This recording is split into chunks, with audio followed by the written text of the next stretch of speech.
नमस्कार विद्यार्थी मित्रांनो, आज आपण 8वीच्या भूगोलाचा 5वा चॅप्टर बघणार आहोत. म्हणजे सागरी प्रवाह. ओके, आता हे सागरी प्रवाह तयार कसे होतात, कसे नाही. ओके, याच्यामध्ये उष्ण प्रवाह काय आहेत, शीत प्रवाह काय आहेत, या सर्व गोष्टींची इत्थंभूत आपण काय करणार आहोत, माहिती घेणार आहोत. म्हणजेच काय की छोटे छोटे कन्सेप्ट यामध्ये काय करणार आहोत, क्लिअर करणार आहोत. याच्या अगोदरचे जेवढे काही चॅप्टर्स झालेले आहेत, ओके, एकदा ते लेक्चर्स बघून घ्या.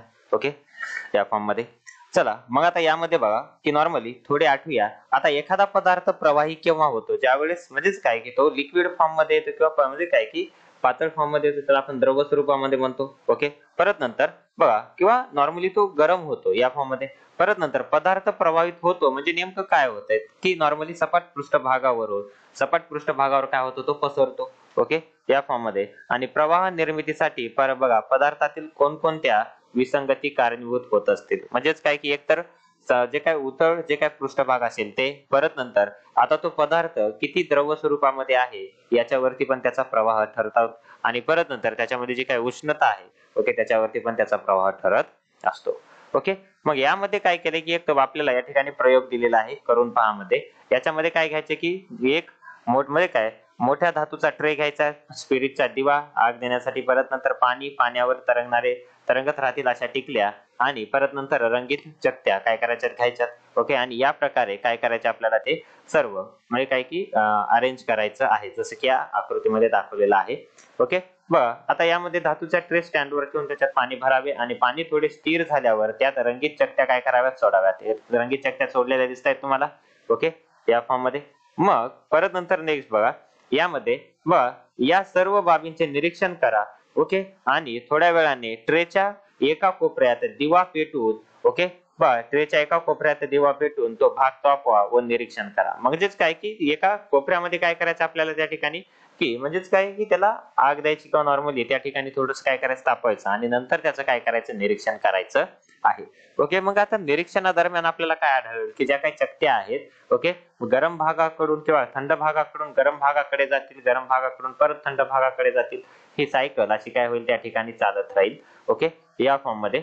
मग नेक्स्ट बघा खाली की निरीक्षणानंतर याबाबतची आपापली मते वर्गात सांगून चर्चा करा, आणि त्यासाठी खालील प्रश्न काय घ्या, विचारात घ्या. मग बघा, सुरुवातीला चकत्यांच्या निरीक्षणातून काय समजले. सुरुवातीला ज्या वेळेस म्हणजे काय की त्याला उष्णता दिली नव्हती, त्यावेळेस त्या चकत्या कशा होत्या, स्थिर होत्या. हो की नाही. मग बघा, पाण्याचे तापमान वाढत असताना पाण्यात कोणते बदल घडताना दिसेल. म्हणजेच काय की नॉर्मली म्हणजेच काय काय ज्या वेळेस मी या ठिकाणी काय करेल, पाण्याला काय उष्णता दिली. आता ज्या वेळेस पाण्याला उष्णता दिली त्यावेळेस या ठिकाणी बघा, आता इथून एका कडेला काय केली, उष्णता दिलेली आहे. म्हणजे इथलं पाणी कसं होणार आहे, गरम होईल, आणि या बाकीचं पाणी कसं आहे, थंड आहे. तर ज्या वेळेस म्हणजेच काय की जास्त आपण उष्णता देत राहू त्यावेळेस जे काही गरम पाणी आहे त्याची जागा कोण घेईल, थंड पाणी घेईल. ओके, म्हणजे काय की गरम पाण्याची जागा हे काय घेईल, थंड पाणी घेईल, आणि त्या ठिकाणी ज्या काही चकत्या आहेत आपल्याला थोड्याशा काय होतील, त्या हालताना दिसतील किंवा फिरताना त्या ठिकाणी आपण पाहू शकतो. ओके, या फॉर्म मध्ये. मग नेक्स्ट बघा आता परत नंतर बघा की नेक्स्ट काय की चकत्यांची हालचाल कशी होत आहे ते पहा. चकत्यांची हालचाली म्हणजे काय की नॉर्मली जसं म्हणजे काय की गरम पाणी थंड पाण्याची जागा घेते, आणि थंड पाणी गरम पाण्याची काय घेते, जागा घेते. म्हणजेच काय की त्या वे मध्ये त्या चकत्या आपल्याला गोल फिरताना दिसतील, आणि यातून कोणता निष्कर्ष काढता येईल की नॉर्मली हे सगळे आता ज्या चकत्या फिरतात, ओके, ते कशावरती, म्हणजेच काय की त्याच्यामध्ये जे काय थंड पाणी गरम पाण्याची जागा घेते, गरम पाणी थंड पाण्याची जागा घेते, त्यावेळेस त्या पाण्यामध्ये काय होते, हालचाल होते. आणि म्हणजेच काही हालचाल कशावरून आपल्याला म्हणजे काही कशावरून होईल, त्या पाण्याच्या उष्णतेवरून हे आपल्याला काय पाहायला भेटतंय. परत नंतर पृथ्वीवर अशा क्रिया कोठे होत असतील, आणि अशा क्रिया कोणत्या व त्याची कारणे काय. आता ही जी क्रिया आहे म्हणजेच काही आपल्याला क्रिया मेनली कुठे पाहायला भेटेल, समुद्रामध्ये.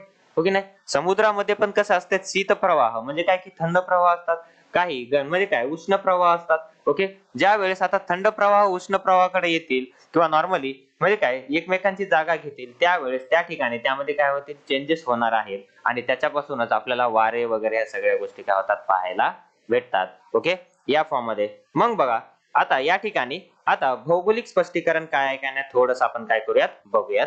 मग बघा आता या ठिकाणी की प्रयोग करताना तुमच्या लक्षात आलं असेल की जसे पाण्याचे तापमान वाढू लागले तसतसे पाण्यातील टिकल्या, परत नंतर चकत्या एका ठिकाणाहून दुसऱ्या ठिकाणाकडे जाऊ लागल्या. म्हणजेच काय की पाण्याचं तापमान वाढत असताना त्या चकल्या एका ठिकाणाहून दुसऱ्या ठिकाणी जाऊ लागल्या. तापमान जसे वाढते तशी पाण्याची घनता कमी होते. म्हणजेच याला बरोबर अंडरलाईन करून ठेवा. ऑलरेडी आपण बघितलेलं आहे की तापमान वाढते. ओके, तापमान जसे वाढते तशी पाण्याची घनता कशी होते? कमी होते.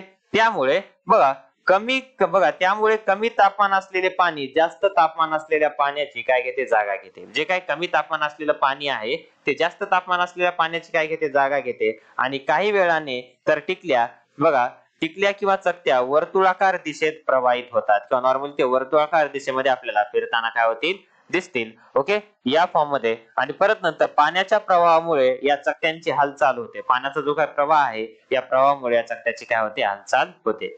आता एक घटना आपल्याला या ठिकाणी दिलेली आहे. ती घटना आपण काय करूयात? वाचूयात. मग बघा की इसवी सन 1992 मध्ये पॅसिफिक महासागरात एक अजब घटना घडली. बघा, ही एक मालवाहू जहाज हाँगकाँग कडून अमेरिकेकडे निघाले. हाँगकाँग कडून कुठे निघाले? अमेरिकेकडे. आता इथे या ठिकाणी आपल्याला दिलंय बघा, इथं काय आहे? हाँगकाँग आहे. ओके, पहा इथे या ठिकाणी आपल्याला काय दिसतंय? हाँगकाँग. आणि इकडे काय आहे? अमेरिका.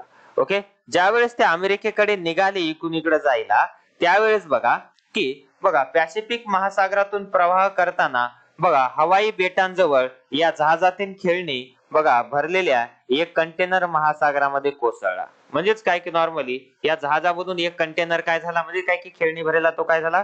म्हणजे काय की महासागरामध्ये कोसळला व फुटला.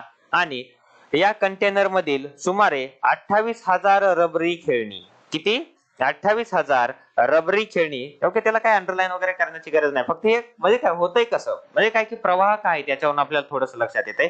28,000 रबरी खेळणी महासागराच्या पाण्यावर तरंगू लागली. आणि ही घटना 10 जानेवारी 1992 रोजी घडली. कधी घडली?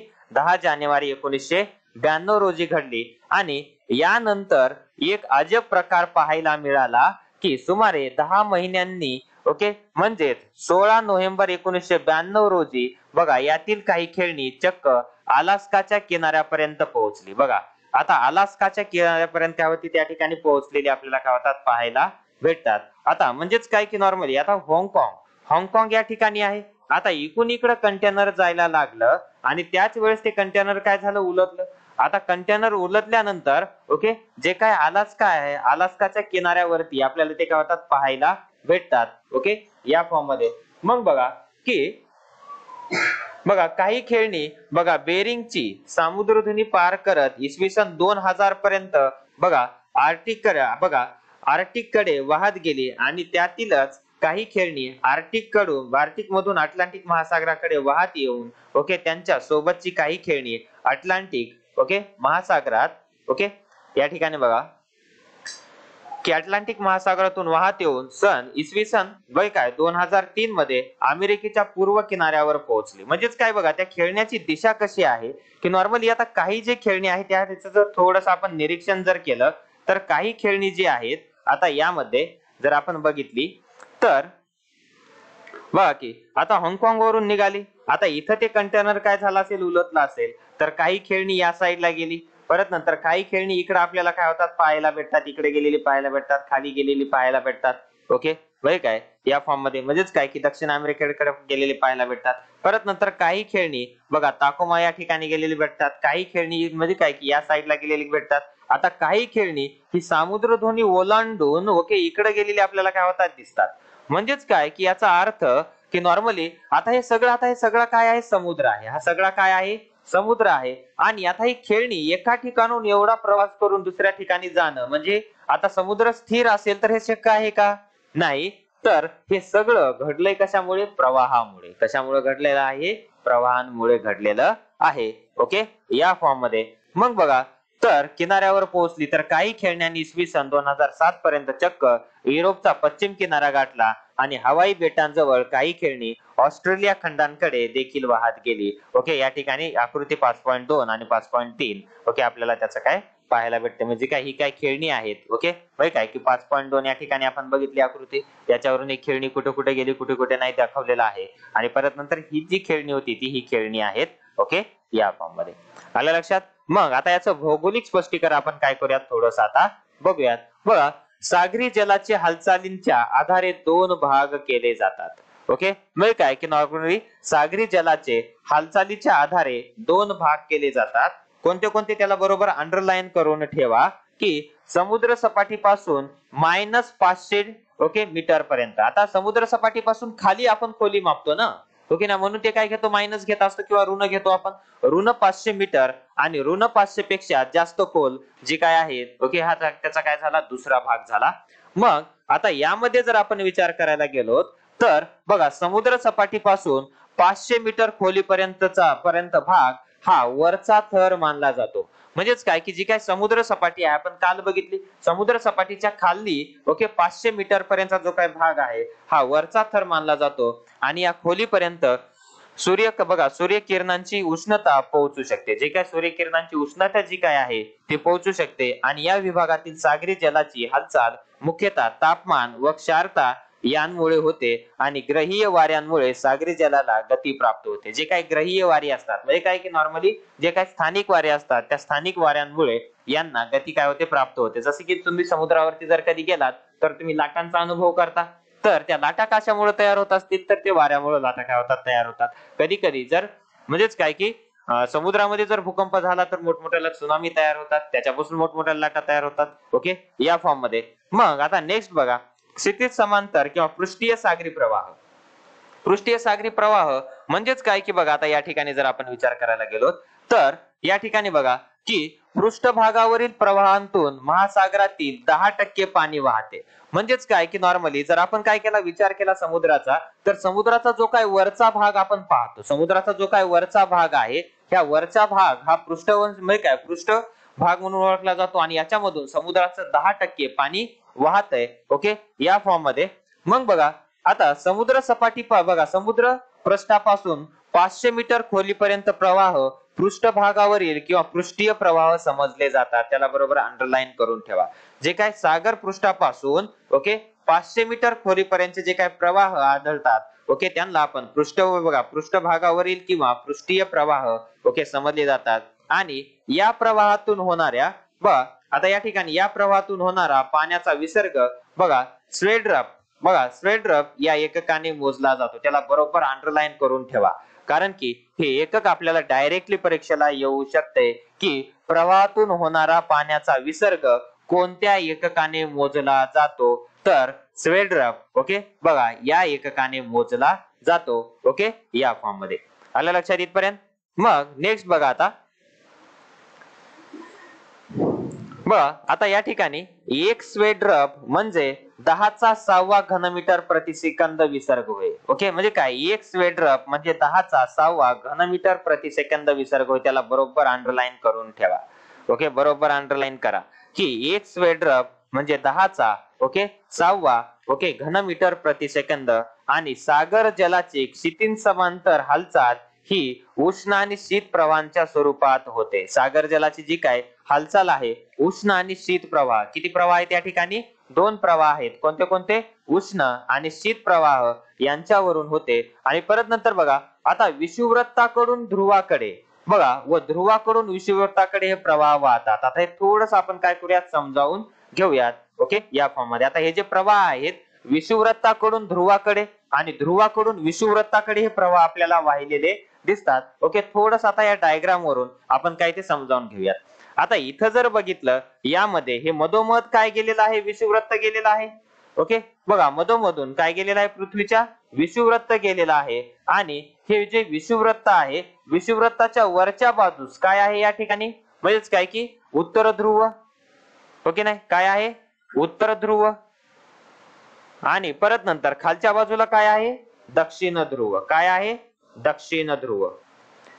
आता बघा यामध्ये जर विचार करायला गेलो तर बघा काही प्रवाह काय झालेत की म्हणजे काय ज्यावेळेस म्हणजेच काय की विषुववृत्तावरून ज्यावेळेस ते ध्रुवाकडे चाललेत बघा ज्यावेळेस ते विषुववृत्ताकडून ध्रुवाकडे चाललेत बघा त्या ठिकाणी ते कसे प्रवाह आहेत बरं उष्ण प्रवाह आपल्याला पाहायला दिसतात आहेत की नाही. म्हणजेच काय की जे काही प्रवाह विषुववृत्ताकडून ध्रुवाकडे जातात हे जे प्रवाह आहेत बघा की असे जाऊन परत नंतर या साईडला वर गेलेले आहेत बघा इकडे. ओके, नाही दिसत आहेत. म्हणजेच काय हे कुठे चाललेत ध्रुवाकडे चाललेत ना. कुठे चाललेत ध्रुवाकडे चाललेत. ओके, खालचे पण कुठे चाललेत दक्षिण ध्रुवाकडे चाललेत. ओके. आणि परत नंतर आता याच्यामध्ये जर बघितलं तर तुम्ही छोटस निरीक्षण जर केलं तर परत हिरव्या रंगाचे जे काही शीतप्रवाह आहेत, शीतप्रवाह बघा ध्रुवाकडून कशाकडे यायलेत, विषुववृत्ताकडे. ध्रुवाकडून कशाकडे यायलेत, विषुववृत्ताकडे येताना दिसतायत तुम्हाला. थोडस जर तुम्ही तुमच्या पुस्तकात निरीक्षण करून बघितलं तर. आता असं का होत असेल की कारण आपण पाठीमागच्याच धड्यामध्ये बघितलं की नॉर्मली जे काही विषुववृत्त आहे, विषुववृत्तीय भागामध्ये जे काही विषुववृत्त आहे, विषुववृत्तीय भाग म्हणजे इथून इथपर्यंत आणि इथून इथपर्यंत एवढ्या भागामध्ये सूर्यकिरण कसे पडतात, म्हणजे काय लंबरूप पडतात. कसे पडतात, जास्त पडतात किंवा लंबरूप पडतात. त्यामुळे इथं उष्णता कशी असणार आहे, जास्त असणार आहे. त्यामुळे या ठिकाणी कोणते प्रवाह सुरू होतात, म्हणजे काय तयार होतात मग उष्ण प्रवाह. ओके. कारण की पाणी तापते. आता मला सांगा पाणी तापल्यानंतर प्रसरण पावते. ओके. आता ज्या वेळेस आता ध्रुवाकडे एकदम थंडी आहे, ओके, आणि थंडी असल्यामुळे त्या ठिकाणी पाण्याचं मध्ये काय पाणी कसं असणार आहे, थंड असणार आहे. त्यामुळं या ठिकाणी जे काय उष्ण प्रवाह आहेत म्हणजे काय थंड प्रवाहाची जागा घेतात आणि थंड प्रवाह हे म्हणजे काय की विषुववृत्ताकडे काय केले जातात, ढकलले जातात. ओके. आणि ही सायकल अशी काय चालत राहते. ओके. या फॉर्म मध्ये मग आलं लक्षात उष्ण प्रवाह आणि शीत प्रवाह ओके काय असतात काय नाही. ओके. या फॉर्म मध्ये मग बघा की यामध्ये बघा की या ठिकाणी बघा की विषुववृत्ताकडून कुठे ध्रुवाकडे व ध्रुवाकडून विषुववृत्ताकडे हे प्रवाह वाहतात आणि हे प्रवाह मोठ्या प्रमाणावर ग्रहीय वाऱ्यांमुळे दूर अंतरांपर्यंत ढकलले जातात. जे काही ग्रहीय वारे आहेत त्यांच्यामुळे दूर अंतरांपर्यंत काय केले जातात, ढकलले जातात हे प्रवाह. आणि त्यामुळे महासागराचे पाणी विषुववृत्ताकडून दोन्ही ध्रुवाकडे व तेथून पुन्हा विषुववृत्ताकडे असे प्रवाहित होते. आणि आकृती 5.4 मध्ये नकाशाचा अभ्यास तुम्ही यापूर्वी केला आहे. हा नकाशा पुन्हा अभ्यासा व पुढील प्रश्नांची उत्तरे द्या.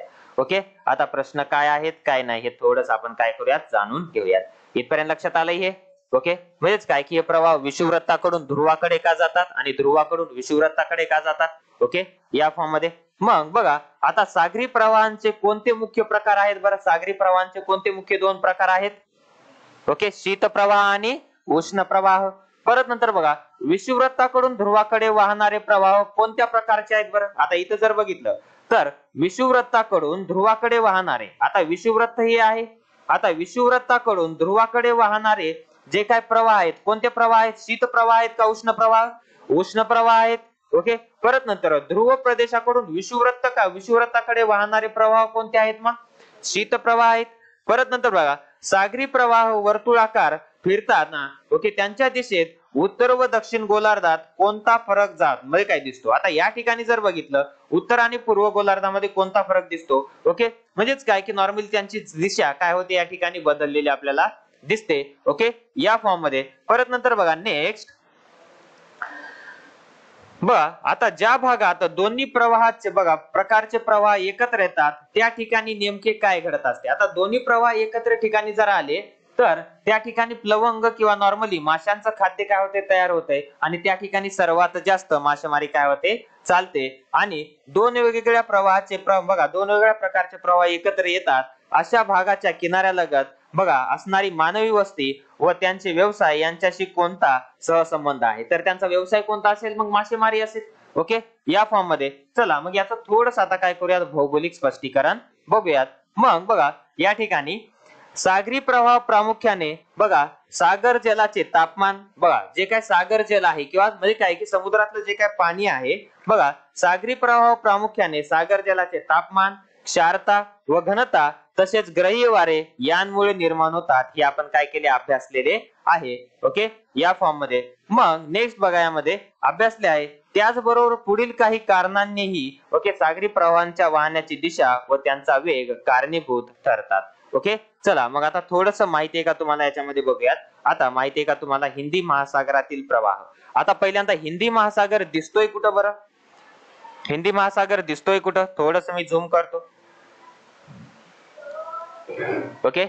या ठिकाणी तुम्हाला हिंदी महासागर पाहायला भेटेल. कुठे या ठिकाणी दिसतोय बा. आता एवढा जो काही भाग आहे बघा या ठिकाणी हा कशाचा भाग दिसतोय आपल्याला, हिंदी महासागराचा भाग दिसतोय. ओके. तर आता काय म्हणते बघा की नॉर्मली बघा पॅसिफिक व अटलांटिक, बघा पॅसिफिक व अटलांटिक महासागरातील प्रवाह बघा प्रणालीचे सारखे पण आहे तथापि हिंदी महासागरातील प्रवाह चक्र वेगळे आहे. हिंदी महासागरातील प्रवाह चक्र कसं आहे, वेगळं आहे. ओके, बघा हिंदी महासागर उत्तरेकडे भूवेष्टित आहे. हिंदी महासागर जो आहे उत्तरेकडे, आता म्हणजे काय, आता हिंदी महासागराची पूर्व दिशा, परत नंतर ही पश्चिम दिशा, ही दक्षिण दिशा आणि ही उत्तर दिशा. आता उत्तर दिशेला जर संपूर्ण बघितलं तर ही काय आहे, जमीन आहे.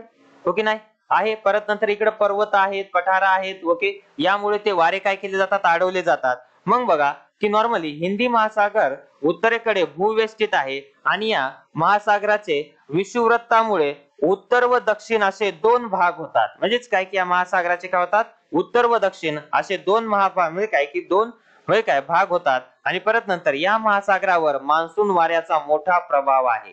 म्हणजेच काय की नॉर्मली की जे काय मान्सूनचे वारे आहेत, मान्सूनच्या वाऱ्यामुळे आपल्याला भारतामध्ये काय पडतो, पाऊस पडतो. ओके नाही, या फॉर्म मध्ये हे वारे हंगामानुसार दिशा बदलतात. हे जे वारे आहेत हे हंगामानुसार दिशा बदलतात. त्यामुळे उन्हाळ्यात उत्तर हिंदी महासागरात सागरी प्रवाह घड्याळाच्या काट्याच्या दिशेने वाहतात, तर हिवाळ्यात ते विरुद्ध दिशेने आपल्याला वाहिलेले दिसतात. त्याला बरोबर अंडरलाईन करून ठेवा.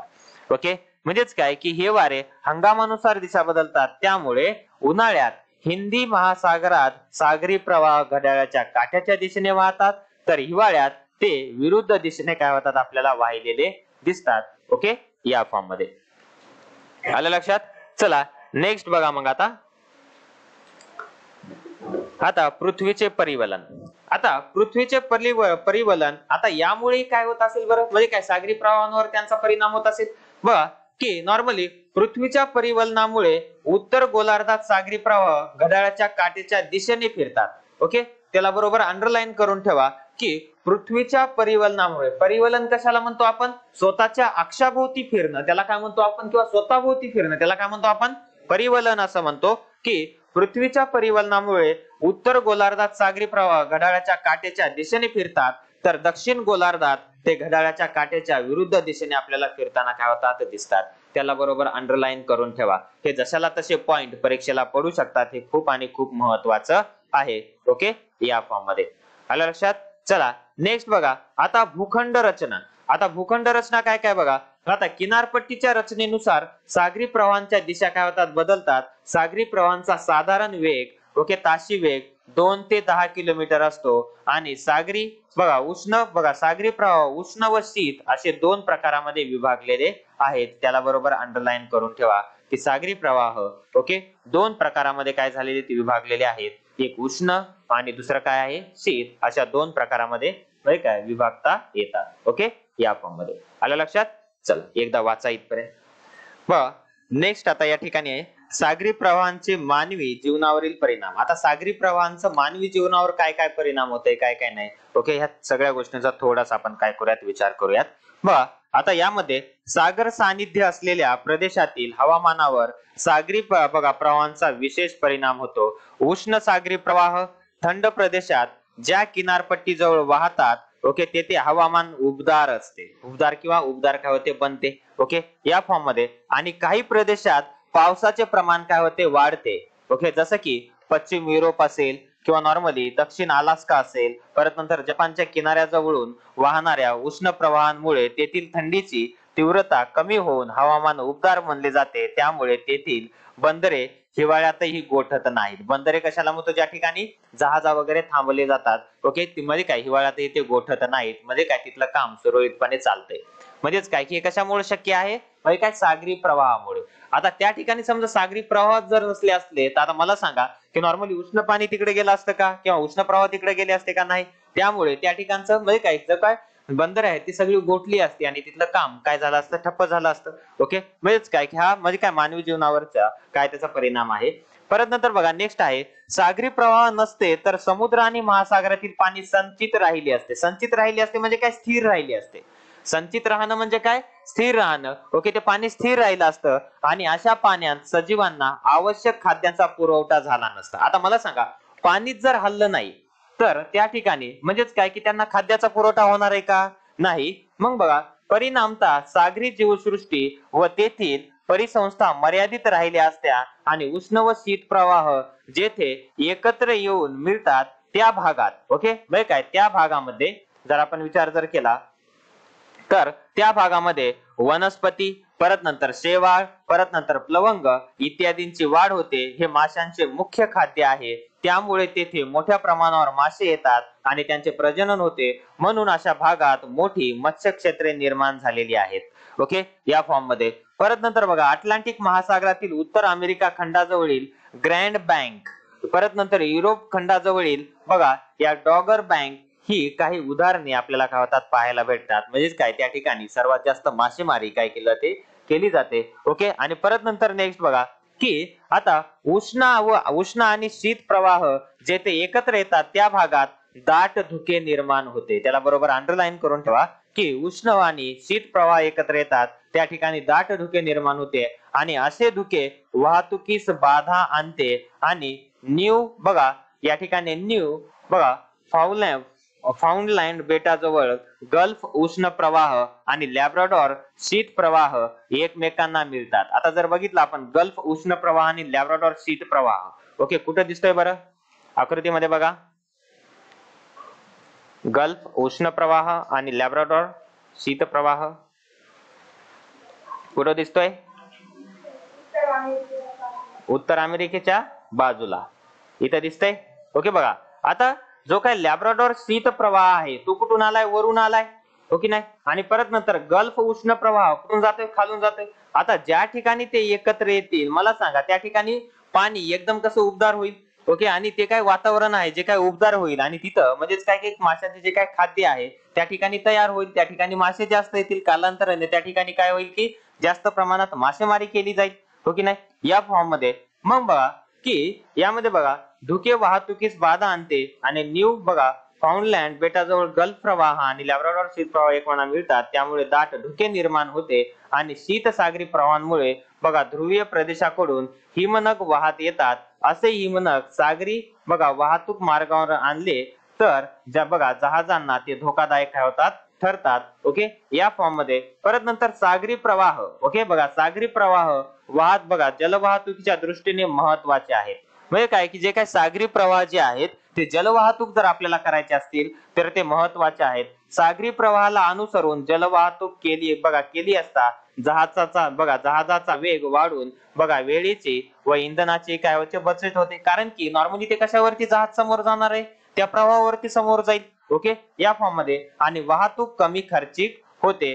परत नंतर शीत सागरी प्रवाहात प्रवाहालगतच्या किनारपट्टीवर पर्जन्याचे प्रमाण कमी असते. जे काय शीत सागरी प्रवाहाच्या किनारपट्टीवर पर्जन्याचे प्रमाण कमी असते, उदाहरणार्थ पेरू असेल, चिली असेल, नैऋत्य आफ्रिका असेल, येथे ओसाड वाळवंटे आपल्याला काय होतात पाहायला भेटतात किंवा ओसाड वाळवंटांचे काय प्रदेश आहेत.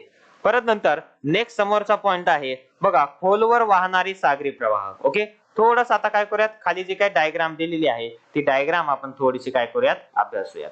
ओके, मग आता इथं जर बघितलं आता उष्ण सागरी प्रवाह आणि परत नंतर शीत सागरी प्रवाह बघा की नॉर्मली जे काय उष्ण सागरी प्रवाह आहे ओके यामध्ये जर विचार करायला गेलो तर बघा हा एकदम म्हणजेच काय की ज्या ठिकाणी एकत्र येतात याचा काय दिलाय भाग दिलेला आहे आणि या ठिकाणी सर्वात जास्त मासेमारी आपल्याला काय होते पाहायला भेटते किंवा नॉर्मली त्या ठिकाणी धुके काय होतात तयार होतात आणि त्यामुळे इथली वाहतूक पण काय होते ठप्प होते. ओके, या फॉर्म मध्ये मग बघा की आता खोलीवर वाहणारे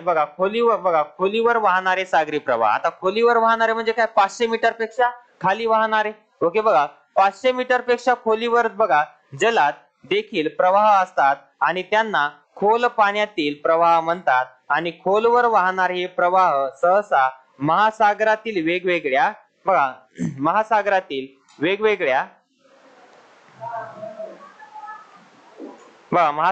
वेगवेगळ्या भागांतील पाण्याच्या तापमान व घनतेतील तफावतीमुळे तयार होतात. याला उष्ण क्षारता अभिसरण म्हटले जाते. याला काय म्हणतो आपण? उष्ण क्षारता अभिसरण असे म्हटले जाते. हे प्रामुख्याने महासागराच्या तळापर्यंत वाहणारे प्रवाह आहेत.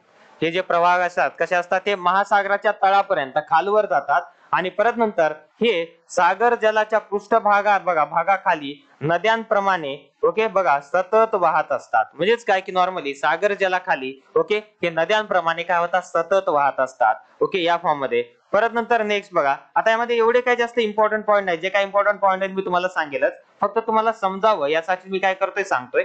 मग बघा, वेगवेगळ्या भागांतील पाण्याचे तापमान हेही खोल सागरीय प्रवाहान बघा प्रवाहान मागचे मोठे कारण आहे.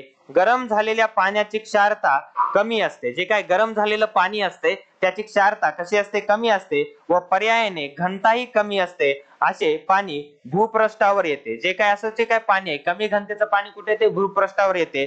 तर गार पाण्याची घनता जास्त असल्याने ते खाली जाते आणि या हालचालींमुळे प्रवाह निर्माण होतात आणि साधारणतः ग्रीनलँड व युरोपीय खंड यांमधील भागात पृष्ठीय जल जास्त खोलीकडे वाहत जाते. म्हणजे काय, जे काय पृष्ठीय जल म्हणजे काय वरचं जे काय पाणी आहे ते जास्त खोलीपर्यंत काय होते, वाहत जाते. बघा, आता हे जल खोलीवरूनच बघा अंटार्क्टिका खंडाकडे जाते आणि ते तेथून पुढे या जलाचे बघा उद्धरण होते. बघा होत सागर पृष्ठाकडे येते. उद्धरण म्हणजे काय की नॉर्मली वरच्या भागाकडे येणे. ओके, उद्धरण होत सागर पृष्ठाकडे बघा होते आणि अशा तऱ्हेने संपूर्ण सागर जलाचे बघा पुनर्वितरण घडत असते. म्हणजेच काय की नॉर्मली वरचं पाणी खाली, खालचं पाणी वर. ओके, सगळं कशामुळे आपल्याला पाहायला भेटते, जे काय उष्ण आणि शीत प्रवाह आहेत यांच्यामुळे आपल्याला पाहायला भेटते. बघा, असे पुनर्वितरण घडण्यात 500 वर्षांचा कालावधी लागतो. किती वर्षांचा कालावधी लागतो, 500 वर्षांचा कालावधी लागतो.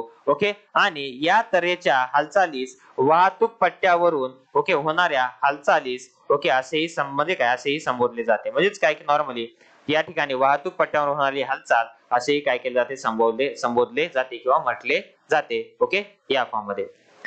आता जे काही खोल सागरी प्रवाहांचे जे काय महत्व आहे ते आता बघूयात. जे काही 500 मीटर पेक्षा खालून जे काही सागरी प्रवाह वाहतात त्यांचं काय महत्व आहे हे थोडस आपण अभ्यासूयात. बघा, उष्णता व क्षारता यांची प्रेरित झालेल्या अभिसरणामुळे सागरी जलाची प्रचंड मोठ्या प्रमाणात हालचाल होत असते आणि या अभिसरणातून म्हणजेच काय की नॉर्मली खालचं पाणी वर जाते, वरचं पाणी खाली येते. ओके, बघा या अभिसरणातून संपूर्ण सागरी जल बघा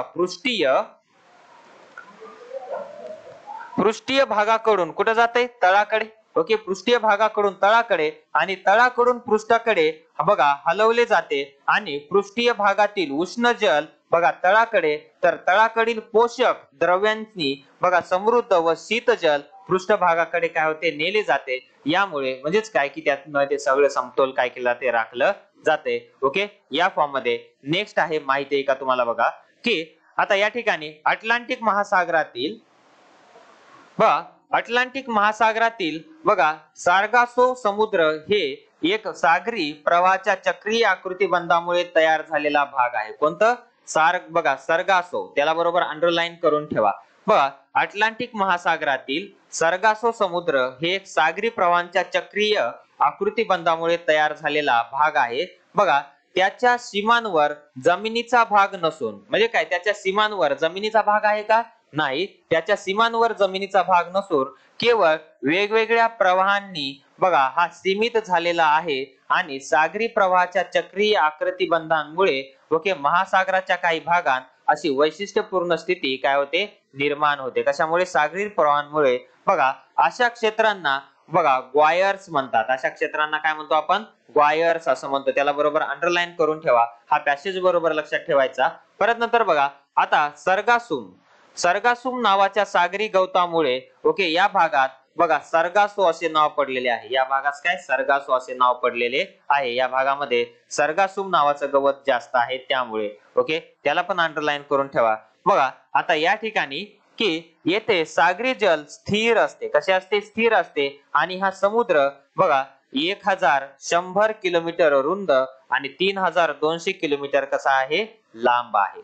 ओके, कोणता, सर्गासुम. ओके, या फॉर्म मध्ये सर्गासो. ओके, या फॉर्म मध्ये किंवा या भागामध्ये.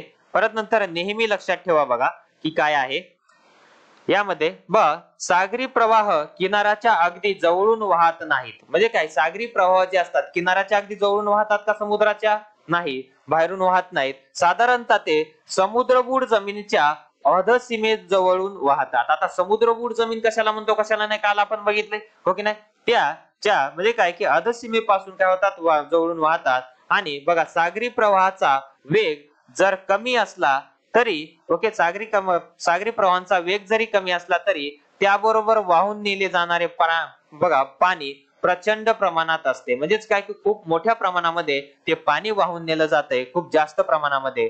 बघा परत नंतर पश्चिम वाऱ्यांच्या प्रभावाखाली म्हणजेच मध्य अक्षवृत्ताच्या आसपास सागरी प्रवाह पश्चिमेकडून पूर्वेकडे वाहतात. कुठे वाहतात? पश्चिमेकडून पूर्वेकडे वाहतात. मात्र विषुववृत्तीय प्रवाह पूर्वेकडून पश्चिमेकडे वाहतात. त्यामुळे सागरी प्रवाहांचे चक्राकार आकृतिबंध तयार होते. ओके, यामध्ये म्हणजेच काय की मेन महत्वाचा मुद्दा काय की पश्चिमी वाऱ्यांच्या प्रभावाखाली मध्य अक्षवृत्ताच्या आसपास, मी काय म्हणतोय मध्य अक्षवृत्ताच्या आसपास या ठिकाणी सागरी प्रवाह पश्चिमेकडून पूर्वेकडे वाहतात आणि परत नंतर बघा विषुववृत्तीय प्रवाह पूर्वेकडून पश्चिमेकडे काय होतात? वाहतात. ओके, त्यामुळे सागरी प्रवाहांचे चक्राकार आकृतिबंध आपल्याला काय होतात? तयार झालेले दिसतात. ओके, या फॉर्म मध्ये आलं लक्षात. आता हा थोडासा किचकट चॅप्टर आहे. किचकट म्हणजे काय की नॉर्मली फक्त छोटे छोटे कन्सेप्ट जे ते बरोबर समजून घेणे काय महत्वाचं आहे आणि याच्यातले छोटे छोटे कन्सेप्ट आपल्याला डायरेक्टली विचारले जातील. ओके, फक्त या ठिकाणी कोणता प्रवाह कोणत्या दिशेकडून कोणत्या दिशेकडे वाहतोय हे बरोबर काय करायचं? लक्षात ठेवायचं. ओके, आलं लक्षात. या ठिकाणी आपला संपूर्ण चॅप्टर संपलेला आहे. आता नेक्स्ट चॅप्टर आपण नेक्स्ट लेक्चर मध्ये काय करणार आहोत? सुरू करणार आहोत. ओके, तोपर्यंत हा चॅप्टर बरोबर वाचा, त्याच्या नोट्स काढा. भेटूयात नेक्स्ट चॅप्टर मध्ये. चला, थँक्यू सो मच.